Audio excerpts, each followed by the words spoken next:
we go. Okay, so we'll go ahead and get started with announcements. So if you have something that you want to share from your organization, please go ahead and do that now. Also, please look at the agenda for the ones that were submitted ahead of time. And please remember, if you want your information on the agenda, to submit those through our form that goes out with our meeting reminder every month. So anybody who wants to share something they've got going on, feel free to do so now.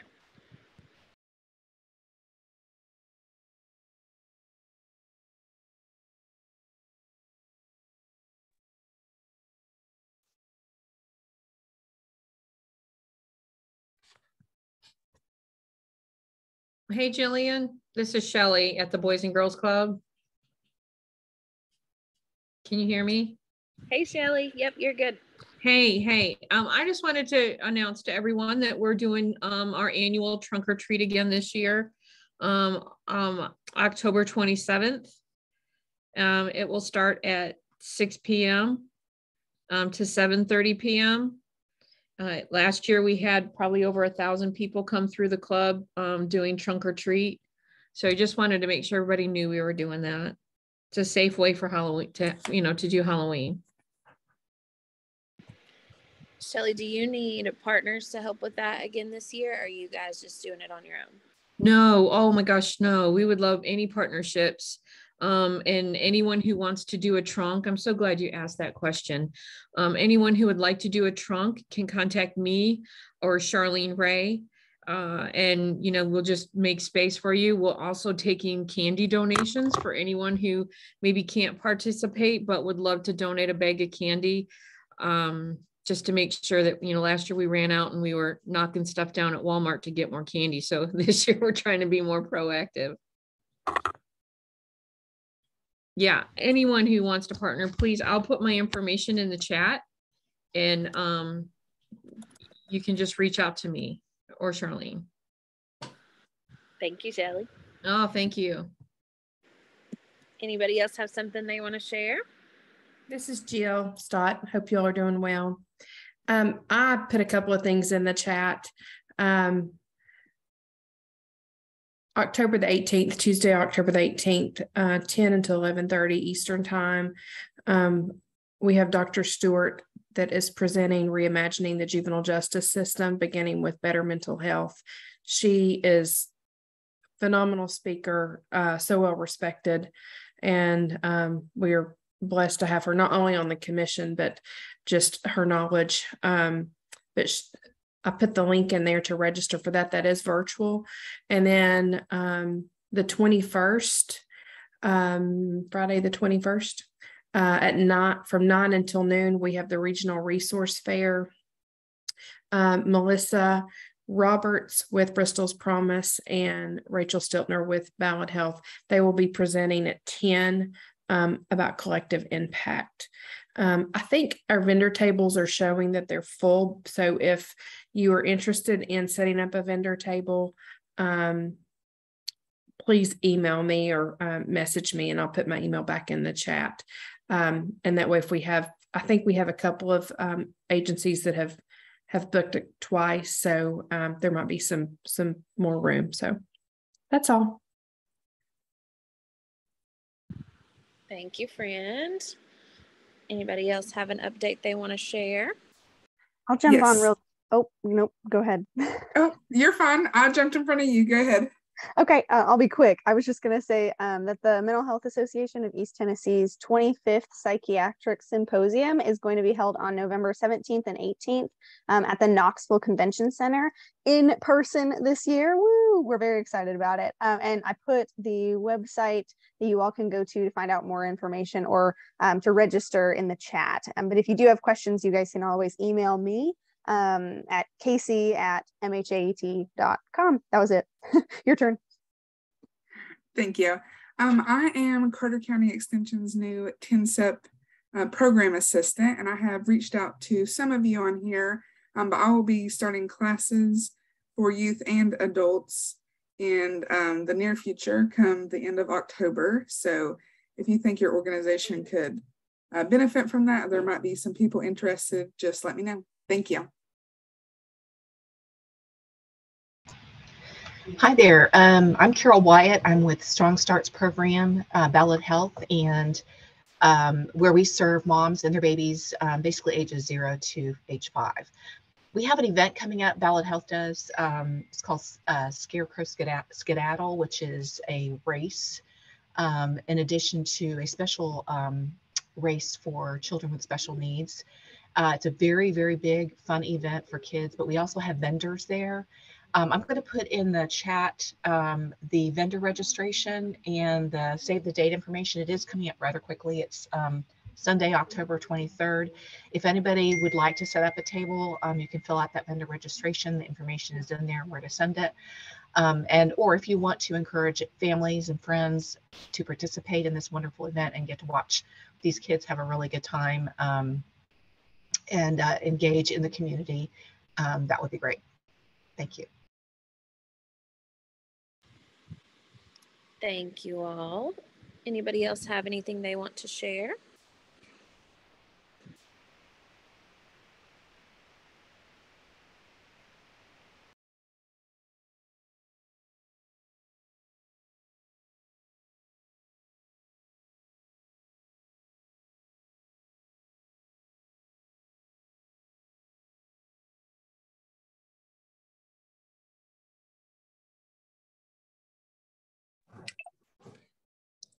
This is John with Creekside.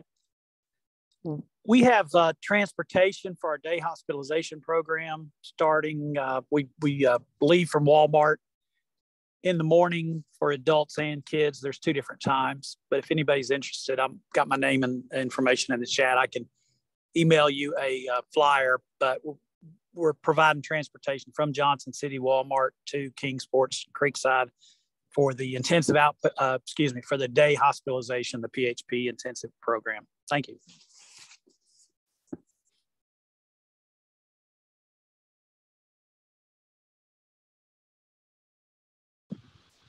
Thank you. Anybody else have anything before we move on?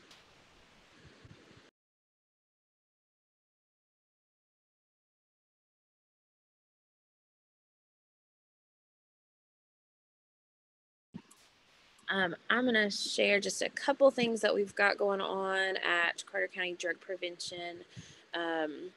First of all, our Youth Coalition has just gotten started back for this school year. And so we would love really any youth in Carter County from 4th through 12th grades are welcome to be part of this. We meet once a month for our kind of regular meeting. And then we also have a service project that we do each month. So if you know any youth that have been impacted by substance use in any way, want to make a difference in their communities, they have great opportunities. We partner with Department of Health to do things like the Tennessee Strong Convention, where they learn all about tobacco. We have lots and lots of just opportunities for them that are really cool. So if you know any 4th through 12th graders in Carter County that would be interested in being part of the Youth Coalition, please send them my way. We also have a couple events coming up that I wanted to share. The biggest one is our drug take back that will be on October 29th. So twice a year we have an event where we encourage people to clean out their medication cabinets and get rid of anything that they are no longer using or no longer need. We know that in Carter County around 70% of our youth access drugs from home for the first time. So we really want to fight against that. And so the next drug take back event is coming up on October 29th. Nash is planning that event, and she's done an amazing job at making it something that I think will be fun for everybody. So not only will folks get to bring their medications and get rid of them, but they also will have an opportunity to see our new esports gaming lab at Parks and Rec. And really be able to kind of have some fun with that too. I think she's got all kinds of fun things planned out, candy and door prizes and costume contests, and then also really just being able to see that game room for the first time. So we're very excited about that. I'm going to put the link to that event in the chat if y'all will please share. Also, just wanted to make sure everybody knows that we do these events twice a year, but we also do have permanent disposal boxes that are available at both the Elizabethton Police Department and the Sheriff's Department. So anytime anybody needs to get rid of medications, those are available there. Our youth coalition has an event coming up in December that I wanted to go ahead and share. They will be doing a kind of self-care check-in at the library. That event will be December 7th from, I think, 4 to 6. Actually, correct me if I'm wrong. But that will be just an opportunity for folks to come in. We know that the holidays can be stressful, and so just an opportunity to kind of pop in and have some self-care activities and just do hopefully some relaxing and just spend a little bit of time taking care of yourself in that crazy month of December. So that's kind of what we've got going on. Before we move on, anybody else have anything that they want to share?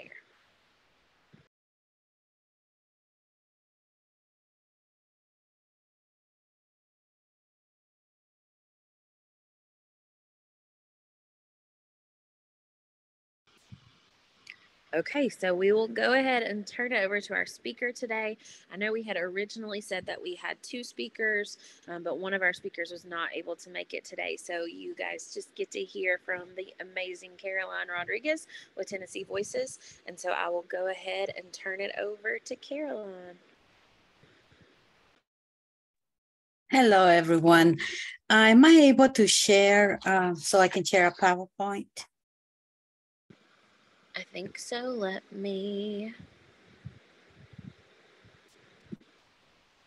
You would think that after all of the million Zoom I've done, I would have figured this out, but here we are. Let's see. Okay, I think. Okay, I think.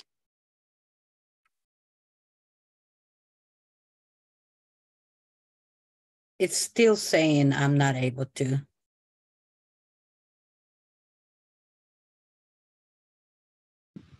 Okay, let's just try it that way. See if that worked. Okay, that worked. Okay. Give me one moment till I find my PowerPoint. Do you guys see my PowerPoint? Yes. Thank you. Hold on one second. Oh, I don't know where it went. I'm sorry, it's telling me I can't share again. I am so sorry.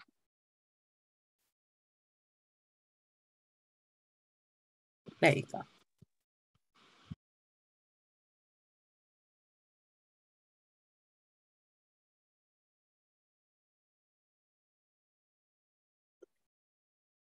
Where it's going? Here we go. Hello, everyone. Well, my name is Caroline Rodriguez, and I am from Statewide Family Support Network with Tennessee Voices. I do want to let you all know, hold on one second. Let me just make sure I am on the right slide. Yes. Okay. Sorry about that. So, a lot of you know me because I used to work with Survivor Connection, but now I have been truly blessed to be working with the statewide family support network in Northeast Tennessee. We didn't have anyone before actually covering this area, so we're really excited to let you guys all know about this program. And I just want to thank Julian for allowing me this opportunity to come and be able to share this resource with all of you. And I do want to let you know that I became a family support specialist because as a parent, I had a child with ADD, and I have 2 girls that have some mental health issues, and they struggled in school. And back then, there weren't programs like they are now. So when I requested an IEP, I felt really hopeless because they denied it, and I didn't know where to go after that. And I don't want a parent to ever feel that way or to ever have to struggle with not getting the resources that they need for their children, especially if they're children with special needs. And that's why I enjoy what I'm doing, because it's actually helping me help parents not feel the way that I felt when my child was denied an IEP. And because I didn't know anything about an IEP, I didn't know anything, what my rights were or anything like that, but hopefully I'll be able to change that with the families in our community. So what we do with the FSN program is that we support families and build hope for all generations through Tennessee Voices. That is our vision. And I do want to let you know that the FSN supports also collaborative leaders guiding mental health transformation. So Tennessee Voices does help the community also through their mental health issues. So the statewide family support network provides peer-to-peer support connections to resources, mental health information, and training to parents and caregivers across the state, empowering them to successfully navigate the complex child service system to obtain the services necessary for their children and youth with emotional behavioral disorders. Also, we collaborate with our community partners to offer support services and education to them and the families they serve. And what we do is that we provide peer-to-peer support, connection to resources, education support, DCS support, juvenile justice, mental health resources, trainings, and community collaboration. And I'll be speaking about all of these supports that we do provide as I go on with my presentation.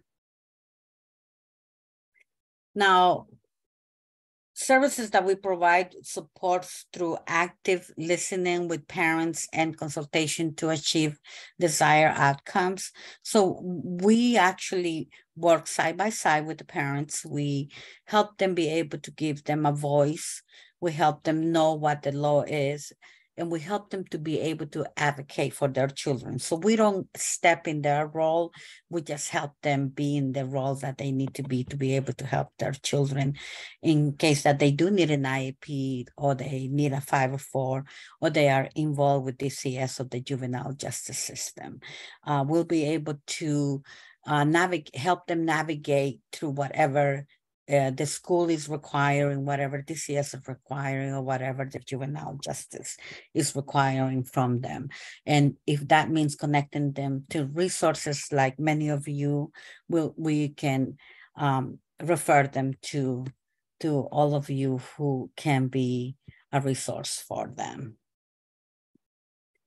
And the additional services that we provide is linkage with needed resources, distribution of fact sheets on children's mental health, diagnosis and treatments, online resources. We have an online library, which you can go and find at tn.gov. And we have a quarterly newsletter and the Voices of Hope as well. So there also as additional services, we do an annual children's mental health acceptance to enhance the understanding of children's mental health. What we do with this is that we collaborate with community partners. Like last year, I collaborated with Kid Care, and we're doing that this year as well. We also do different projects in the community to support that mental health awareness month. And we do trainings for IEPs. We do that every month, actually, through online. We do those classes one time per month. You can find them in SharePoint. So I do want to let you know that the FSN is a statewide service available in each of our 95 counties of the state of Tennessee, which focuses on individual and family members of children, youth, and young adults ages 0 to 22 with a serious emotional disturbance living in East, Middle, and West Tennessee, and now even Northeast Tennessee, which I'm really excited about. But I do want to let you know that even if the child has, they don't have to be diagnosed. It could be just that they may have a mental health, they qualify for our program. So professionals requesting information, training, and advocacy on mental health issues for families of children, youth, and young adults with SED. So a lot of people may ask, so what is a serious emotional disturbance? The Substance Abuse and Mental Health Service Administration defines SED as a diagnosable mental, behavioral, emotional disorder in children and youth experience in the past years that result in functional impairments that substantially interfere with it or limit the children or youth role in functioning in their family, in their schools, or even in their community.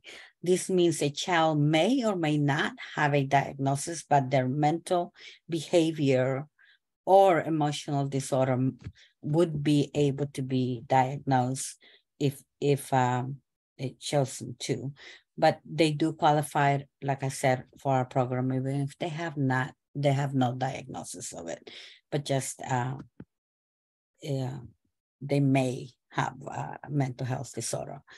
So how do you submit a referral, you may ask? You go to tnvoices.org, and parents can submit referrals. Professionals and community members may request advocacy support and education with system navigation by calling the agency, which is the number right there. And TN Voices staff will reach out to you within 72 hours, most likely before those 72 hours. So thank you for letting me talk about the Statewide Family Support Network. If you guys have any questions, please let me know. This is my contact information, my email, and my phone number. Now, I do want to get Carter County families involved in this program because I think it's very well needed. We did not have it before in Carter County, so I'm really excited about it. And thank you all for listening. I do want to let you all know that I have a survey that is part of my program to my grant. So when I present, I do need my community partners to do this survey for me. So I'm just putting the link right there. So if you could all please just patronize me and do this survey for me, I will appreciate you all. And thank you so much. Does anyone have any questions?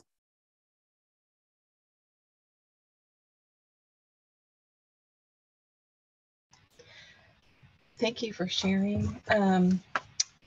I work with, this is Carol, by the way, Carol Wyatt, and I work with families with children ages 0 to 5. I'm going to bring this information, which is in more detail, and I appreciate you putting that PowerPoint together, to my team members and my fellow navigators, as we do run into a number of families because of our demographic that probably could really use this service. But they don't go above age 5 in our particular organization or our particular program. Is that okay? Yes. Yes. Okay. Yes. Thank you. Give me one moment. It looks like the survey link is not popping up. So let me try this again. Sorry. Let's try this. I don't know why it wouldn't be popping up.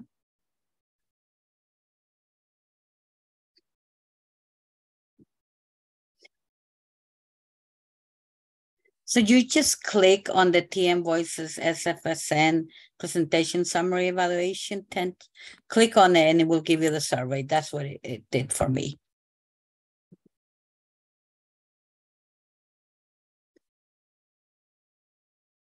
Anyone else have any questions?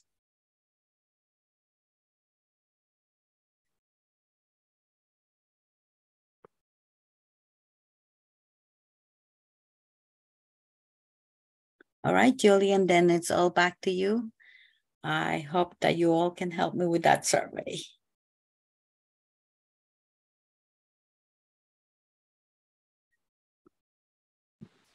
Thank you, Caroline. We appreciate you presenting. Did anybody else, I know we had some other folks hop on. Did anybody else have anything they wanted to share with the group, upcoming events, activities, or programs before we move into our breakout rooms?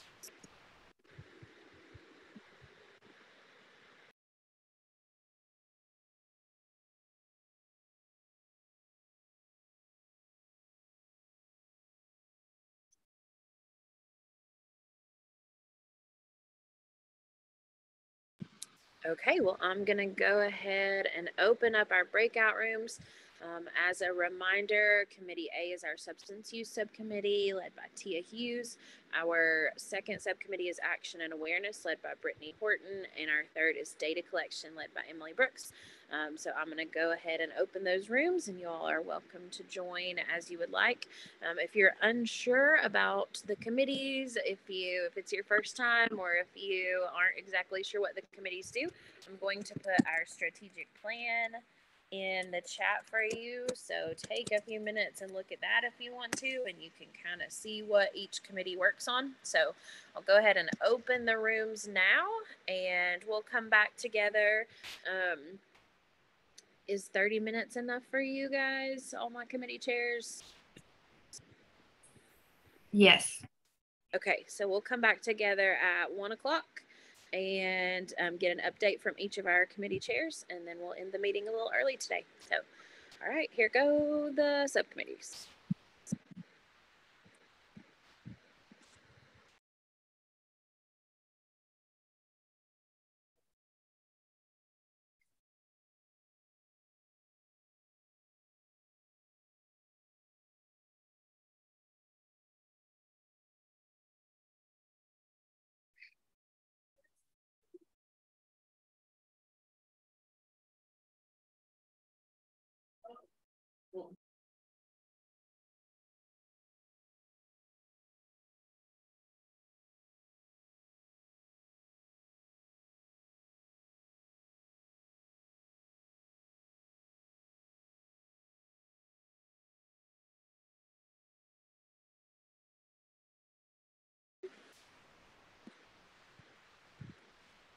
And I'm going to ask each of our committee chairs if you all will just share a few minutes about what you all talked about, or any ways that the full collaborative can support your efforts.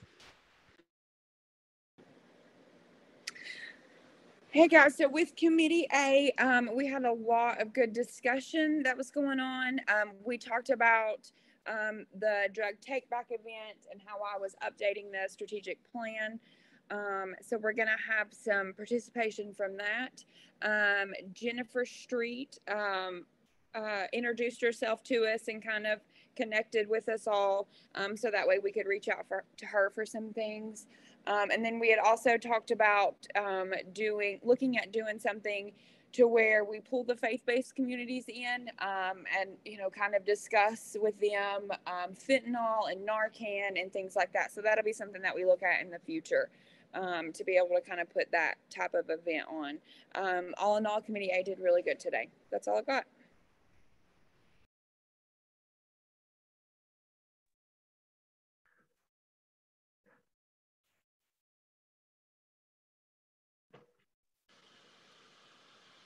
Committee B or C want to share? Yeah, so Committee B, we talked about quite a bit of things. The biggest thing we're looking at doing is in November, we're going to look to do like maybe a coffee and conversation event or something at the library where we invite people that have lived experience with substance use to come out and share with individuals who come to the library. We may look at collaborating that with the day in December for stress management. We are looking at bringing in other resources, such as Moms Demand Action and NetTrans. They're part of the committee. And yeah, it was a really great meeting with really good input. And I think that's all I have. Thanks. Hey, I'm Emily with Committee C, the Assessment and Data Committee. We are just always checking on our strategic plan checklist and slowly but surely just making steps towards completing those goals and objectives. So anybody that wants to look over the strategic plan and see something that we're doing, if you ever need anything that we're doing, just email me and I can get you what we've got so far. We're also still working on branding us as a committee. We voted on a logo and it's going to cost money. So we had one of our wonderful members is working on, making that in Canva for free. So we're still finalizing that. And then we heard a lot from Tyler talking about the future and next year with the Department of Health, how we're going to roll out our community health assessment and how we're going to partner with the community and try to get a lot of input from very diverse and every type of community group that we have in this county. So there's going to be a lot more to come in the future about our community health assessment and how us as an entire committee is going to work towards that. But that's all I have. Thank you. Thank you all so much. And thanks everybody for being here today. If nobody else has anything else they want to add, y'all are free to go and we'll see you next month. Thanks. Thank you.